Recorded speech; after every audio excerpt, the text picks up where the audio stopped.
The biggest issue for learning Te Reo Māori is a lack of time. It's not a lack of wants, desire, available resources, money to go and do it. It is literally the time, your own time commitment, especially in today's day and age where your time is in competition, right? Your desire to learn is in competition with a whole bunch of other things.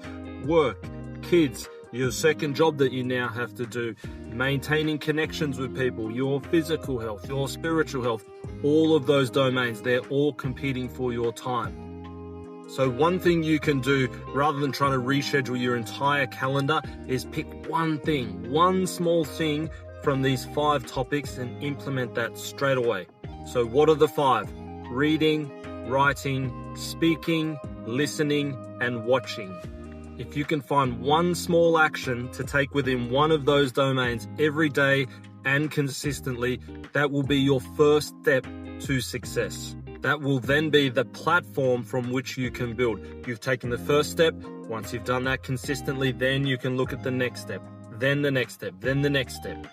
Someone very wise once told me, success is not about raising the bar. It's not about raising the elevation or expectations you want to get to. It's about raising the floor. It's about raising the floor for how far you can fall back down. So if you can get one thing done consistently, you can then build on to 2 things, then 3 things, then 4, then more.